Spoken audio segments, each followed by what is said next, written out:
Pues hoy también vamos a contarles, a celebrar con ustedes el aniversario de un teléfono que está ahí para lo que necesitemos, el 112, ese teléfono al que podemos llamar si tenemos cualquier tipo de emergencia relacionada pues, con un incendio, con un accidente, con cualquier problema de salud. Ellos cumplen 25 años y vamos a profundizar un poquito en cómo funciona este servicio. Antonio, de la mano de su director, nos vemos mañana. Hasta mañana, Marta. Él es Moisés Sánchez, se encuentra ya con nosotros. Muy buenos días. Buenos días, ¿qué tal? Bueno, felicidades por ese cuarto de siglo.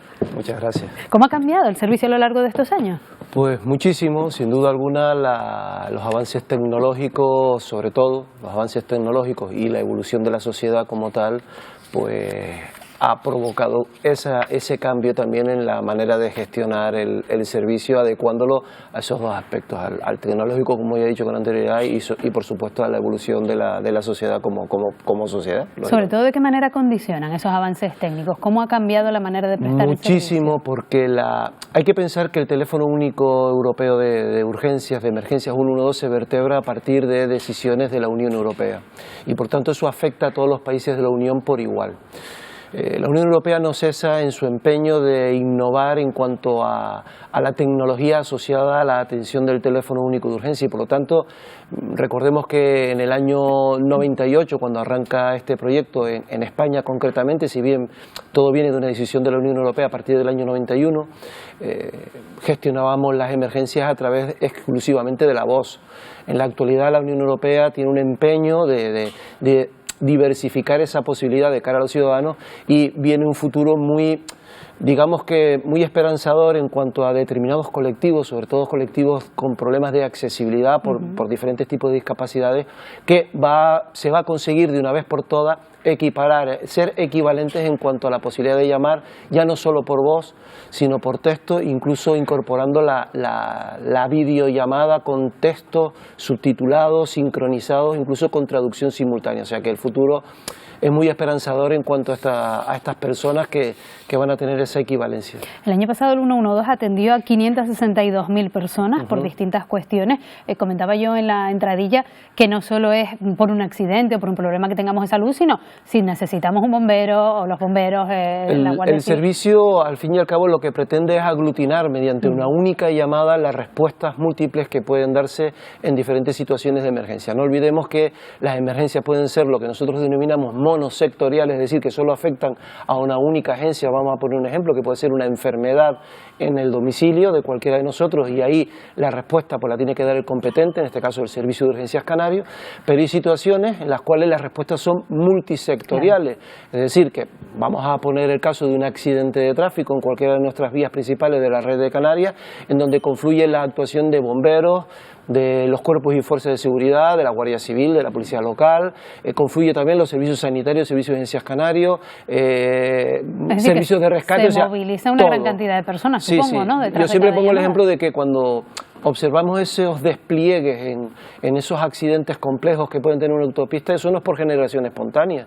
Eso no surge porque sí, detrás de esa confluencia de medios y recursos para prestar auxilio a los accidentados hay un trabajo silencioso, callado, oculto, de un grupo de personas que componen ese centro coordinador de emergencias y seguridad que distribuyen la información a todos a la vez para que puedan llegar los servicios de emergencia y poder prestar auxilio. Y me imagino que hay también la colaboración de la persona que demanda esa ayuda que está sufriendo esa emergencia es importante, ¿no? ¿Qué consejo le debemos dar? Es clave. El usuario final, el demandante de peticiones de auxilio, cada vez menos, pero debe de tener la suficiente tranquilidad para responder al interrogatorio, esa carta de llamadas que los operadores siempre ponen por delante de la movilización de medios, porque al final de esa información que se recaba en el centro coordinador va a suceder la respuesta más adecuada para ese caso. Por lo tanto, es importante que los ciudadanos atiendan a esos requerimientos, que no quiere decir que la ayuda no esté en camino,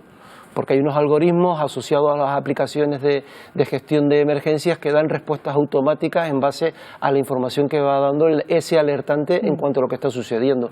Pero es clave, sin esa primera llamada, la respuesta pues no tiene sentido. Todos tenemos en la cabeza momentos complicados a lo largo de estos 25 años, como puede ser, por ejemplo, la tormenta Delta, las lluvias del 31 de marzo en Santa Cruz de Tenerife, incendios, más recientemente la erupción de la isla de La Palma.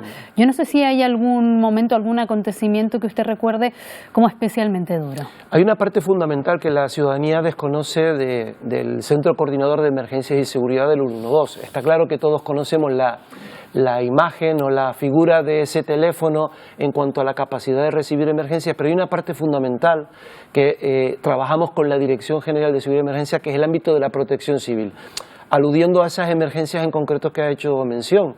Delta, las riadas de Santa Cruz de Tenerife, esos grandes incendios forestales que hemos sufrido, la última que duró durante 4 meses, que todavía dura, no nos podemos olvidar que todavía La Palma está en situación de preemergencia. Esas emergencias son emergencias complejas, bajo el paraguas de protección civil, y ahí el 112 también participa, insisto, con la Dirección General de Seguridad y Emergencia en la gestión de las emergencias propiamente dichas. No destacaría ninguna en concreto, pero sobre todo al final lo que te llevas en el recuerdo es la complejidad que ha supuesto sacar adelante esas emergencias, esos momentos iniciales en cuanto recibes ese importante número de llamadas de petición de auxilio con respecto al suceso que está teniendo lugar, y la capacidad que poco a poco los centros coordinadores, porque no podemos olvidar que junto con el Centro Coordinador de Emergencias y Seguridad del 112 hay otros centros de coordinación de cada una de las agencias participantes. Tenemos el COSCOTA de la Guardia Civil, el CIMAC de la Policía Nacional, tenemos Tabona del Cuerpo General de Policía Canaria, el Bravo Tango de Bomberos, Salvamento Marítimo con sus torres, el COA de Cruz Roja, etcétera. Seguro que voy a dejar atrás a infinidad de ellos, pero que al final todos unidos pues damos esa respuesta final. No me quedaría con ninguna emergencia, pero sobre todo las que más llaman la atención son aquellas asociadas al riesgo colectivo, que insisto que tienen que ver con protección civil. Algunas de esas imágenes las estamos viendo en estos momentos también en pantalla. Al margen de esas situaciones que son muy llamativas, excepcionales, hay otras un poco más cotidianas, como por ejemplo esas que se dan en los hospitales. Recientemente hemos tenido la denuncia de que se daba una situación, por ejemplo, en el exterior del Hospital Insular de Gran Canaria, ambulancias que tenían que permanecer en el exterior porque no tenía posibilidad de ingresar los pacientes. ¿Cómo se gestiona? Bueno, el Servicio de Urgencias Canario, que es el competente, pues lo que nos traslada al 112, al Centro Coordinador, es su preocupación en cuanto a que estos recursos, estos medios a la llegada a los centros sanitarios, digamos que quedan inválidos para poder continuar con su trabajo. Verdaderamente es el Servicio de Urgencias Canario, insisto, porque es el competente en materia de emergencias extrahospitalarias, quien está desarrollando protocolos y procedimientos con los hospitales para al menos ser más ágiles en cuanto a liberar esos recursos y esos medios. Nadie entendería que un vehículo de bomberos quedara bloqueado después de una intervención porque no tiene dónde repostar agua para poder continuar con su trabajo.